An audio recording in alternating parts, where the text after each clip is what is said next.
Hi guys, I'm Drew Brashler with Northridge Community Church. I am going to be showing you guys how to make a snake breakout. So this is just a normal fan of a 6-channel snake. This is a Whirlwind 6-channel mic cable here. This cable ended up getting pinched and broken, so I ended up cutting it off where it got pinched, and so none of the connectors are, none of the conductors are touching each other. So there's no, so from here all the way to here, it's good cable. So I am going to put female ends on this side. So basically, I'm going to go ahead and show you guys all the different stuff that you need to do this. So basically, we start out with 1/8" heat shrink tubing, and I just went over to Fry's Electronics and picked this up. So you can choose whatever color you want. And then I also picked up some 3/8" heat shrink tubing for creating this part here. So basically, we're going to start by stripping away the outer insulation and then exposing all the different conductors, and then we're going to put individual pieces of this heat shrink over these, and then we're going to get out the heat gun and get all that heat shrunk onto this.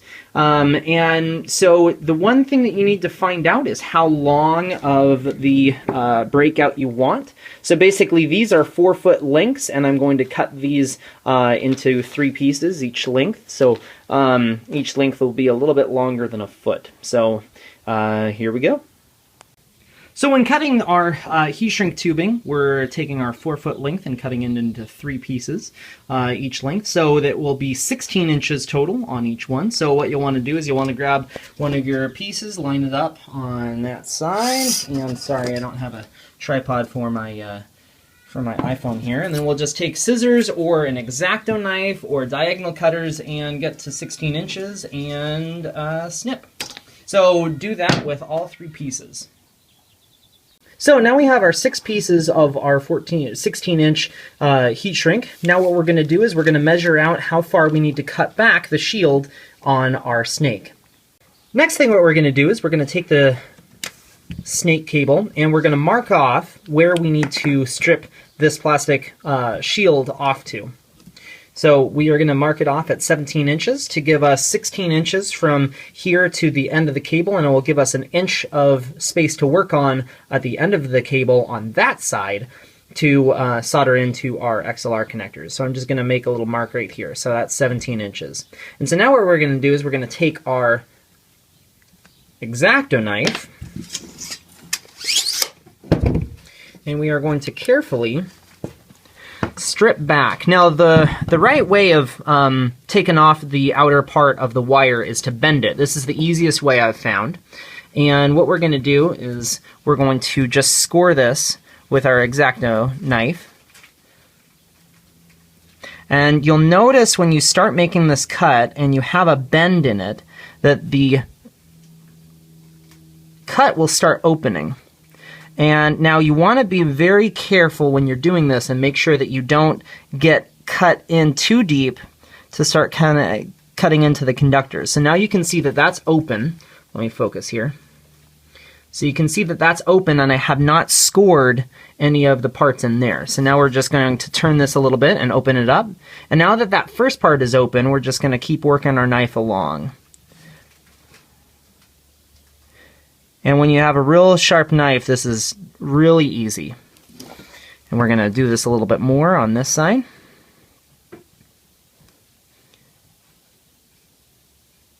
And I'm going to skip the rest so you guys, this video isn't too long. Alright, so I have made that cut all the way around and there's no damage to the center part of any of these shields. If you do happen to cut into one of those shields, I would recommend cutting off the cable here and starting again. And that way you know that you're going to have a solid shield on all of these install wires that are inside. So once you have that done, you can go ahead and simply just pull this off. And it will take a little bit of doing to get off.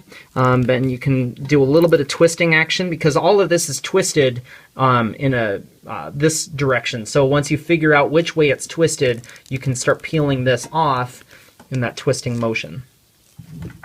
And there's that. And sometimes there will be a plastic sheath on in between the install wires and the outer plastic. That may come along with this part, or it may come along with this. It depends on your snake cable. If it is still on this, you'll want to unwrap that and take it off. So now that we have these out, we're going to go ahead and separate these wires starting on this end. And we're trying to expose this part in the middle, which is just plastic. So on the inside is just this plastic stuff that helps wrap the cable.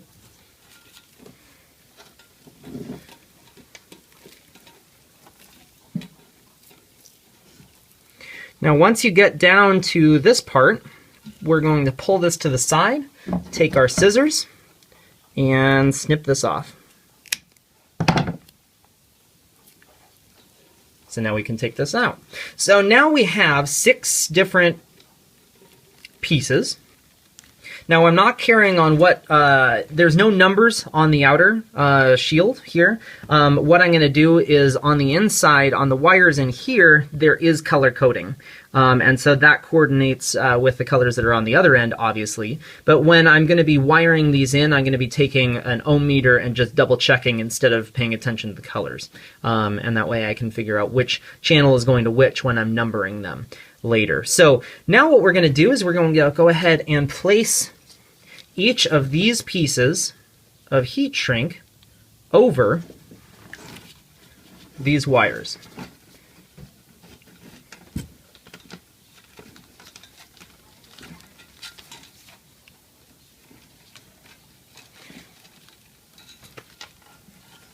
Just like that. And you'll notice at the end, I have a little bit over an inch of extra space. And this is where I'm going to be cutting back the shield and installing my XLR connector. So I'm on my last channel here. So I'm slipping that back over here.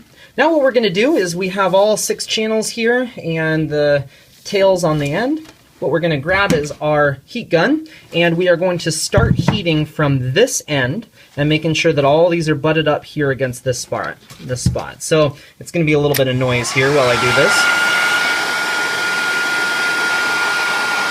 And you can heat shrink all 6 of them at the same time. You just want to keep turning this and going around. There we go. Now I'm going to save you guys the boring part of heat shrinking or shrinking all of these, but you will want to go on all of the 6 and go all the way up towards the end.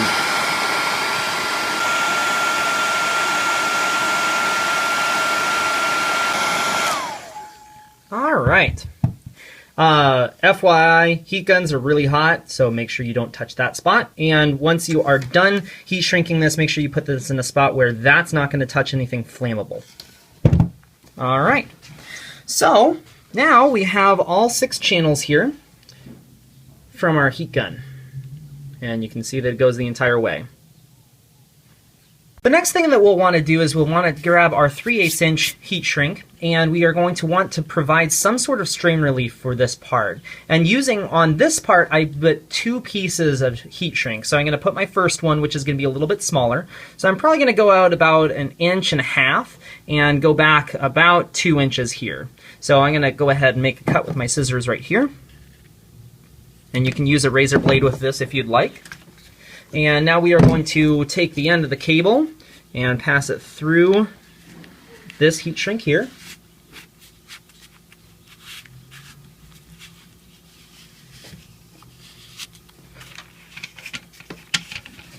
And there we go. We can see the little indent right here where the cable starts. And so we'll get that about 1.5 inches from the end. And we'll now take our heat gun, turn it back on.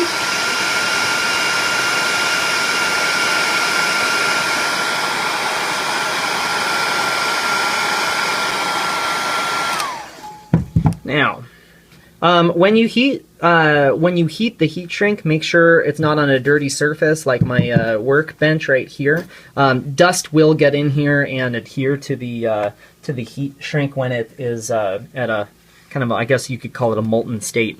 So now what we're going to do is we're going to go a little bit over, probably about 1 inch, over and then 1 inch on this side, and we're going to cut off another piece of heat shrink here. So we have 1 inch over and 1 inch on this side. We're going to cut another piece and slide it over this one more time to provide a little bit more strain relief. And so make sure you have a nice clean square cut here. There we go.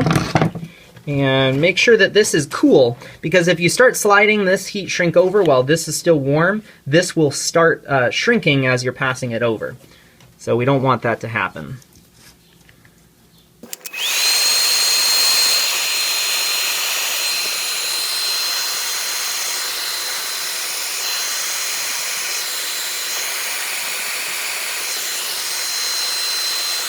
Have completed the strain relief portion of the snake breakout, and as you can see when we start opening these up, the heat shrink here will provide a little bit of elasticity here, but it won't be able to start going down into this part unless you're really yanking on this stuff.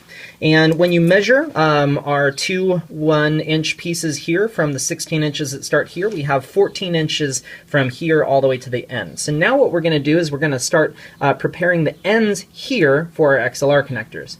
Before I go any farther, if you are deciding to use heat shrink markers around this, around the ends of your cables on this side for marking it, you will want to add these now before you put your XLR connectors on, because once we put our XLR connectors on, we won't be able to put any more heat shrink over this. So what we're going to do is we're going to take an ohm meter, and if your ohm meter has a beeping sound, you might want to click it to that for continuity.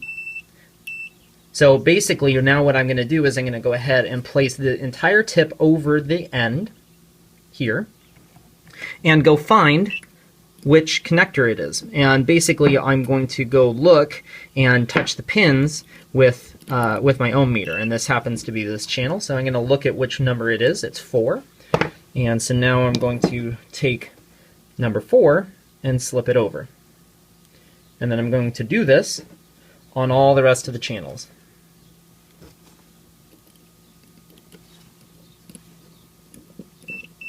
Okay, and this one is channel 5.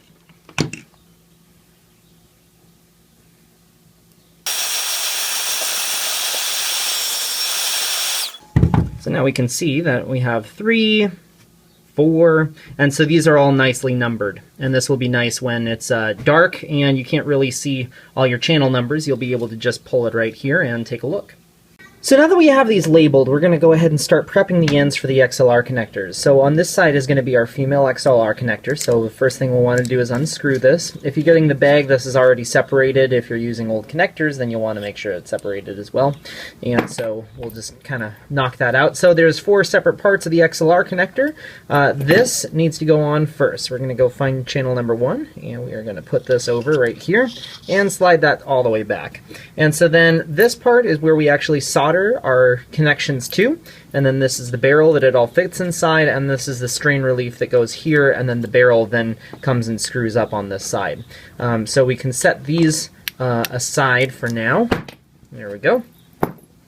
And so we are going to grab channel number 1. Now, each snake cable is going to be different, but most of them are generally the same.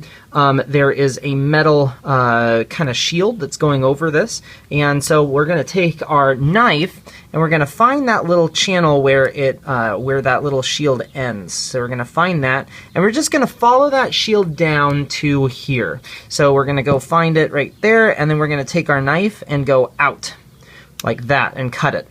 And now what that's going to allow us to do is then we'll be able to just unwrap this like that.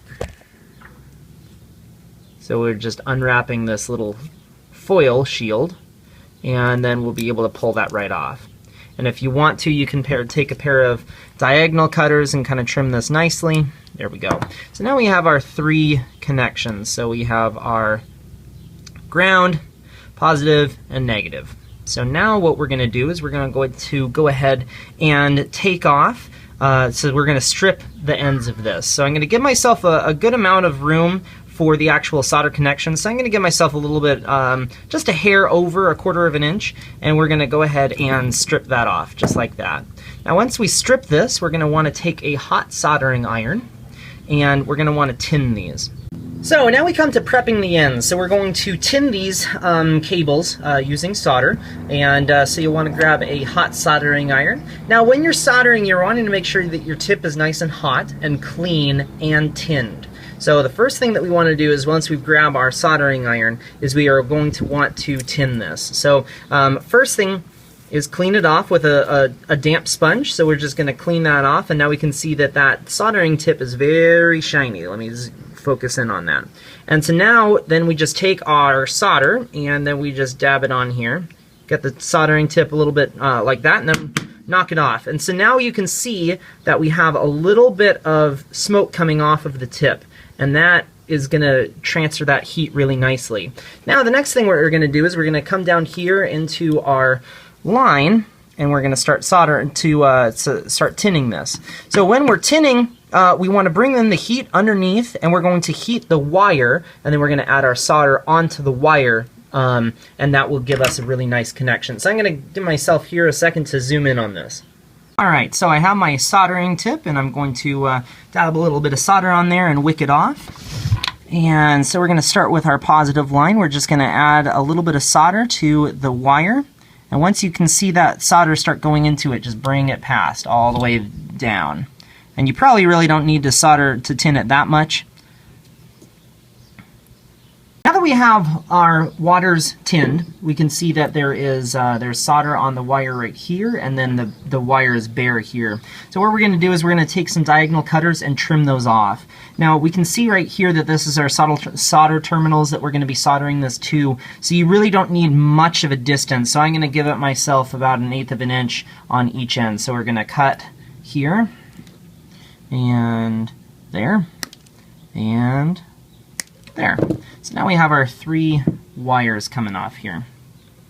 And so when we are soldering, we're going to want to follow the pins that are on the bottom of this. So this is an old connector, I'm just reusing it, but on the female connection we have pin 1, pin 2, and pin 3. And so this is going to be the shield, that's going to be red, and that's going to be black. So ground, positive, negative. And you will want to make sure that both ends are the same wiring, or else you will make a bad cable. So the easiest way of doing this is grabbing a pair of vice clamps, vice grips, whatever you want to call them, and gripping the connection here. Now the beautiful thing is, since this is an old connector, these are already tinned previously. So all I have to do now is just start soldering this directly in here. So kind of get these wires to where they are going to lay in here nicely without too much fussing. And you can take a pair of diagonal cutters to kind of move these around so they're kind of sitting out like that. And that way when you lay this down into the connector, they just lay right there and you won't have to move it around too much. Once you have it set, we're just going to add a little bit of solder to our soldering iron. So here we go. I'm going to tin my soldering iron, flick it off, and I'm going to just bring in the solder to both. Now I'm touching both the wire and the solder terminal here, and then we're just going to feed the solder right into the terminal. And then you can see that that made a connection. And now we can move this wire around, and that thing was still hot there. There we go. And so now we're going to go to the ground over here. So I'm just going to add the heat and put the solder in and remove the heat. There we go. And then we are going to grab my diagonal cutters and make sure that the negative here will be bent enough to go into this cup. And there we go. And then we just add our heat and add a little bit of solder, and there you go. So those are all soldered nicely here. I'm just going to add a little bit more heat to this. You want to make sure that you have enough heat when you bond these two. If you heat up one and not the other enough, you'll create a cold solder joint, and those can be bad because sometimes they can not pass audio and connection fully. So once you have this all soldered, we can now take our the rest of our hardware and install it on our connector. Alright, so now that I've zoomed out here, we can see this a little bit better. We have our casing, and with the female casings, I always turn this upside down so that this will lay out, or else it just kind of sits in there. So it's easiest if you let it upside down, and then you'll want to put this in first. And so then we can see that that is in there fully right there. And then we are now going to add our strain relief, which we can just slip right over and then line up, and then bring in our this and tighten that down. And there you go. Now we have one end built. So now you will do this with all 6 of them, and then we'll, at the very end, we will take our continuity checker and make sure that these are all wired correctly.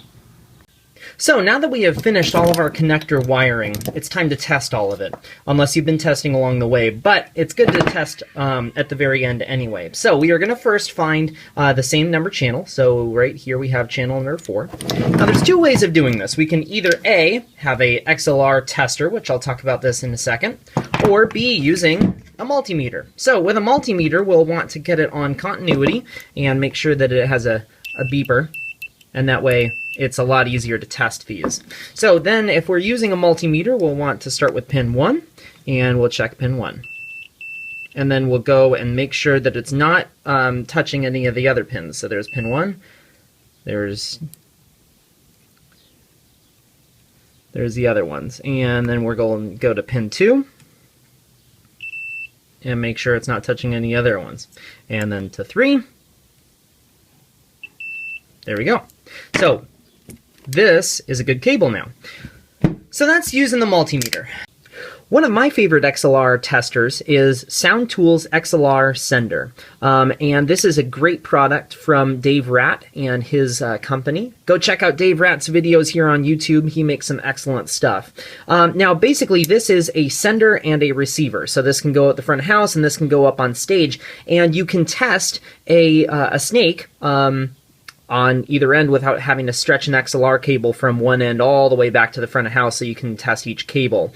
And so we just turn this on and then connect on both sides, and then we have LEDs here. And so you can see there is an A, a B, and a C, and they're all green LEDs right now.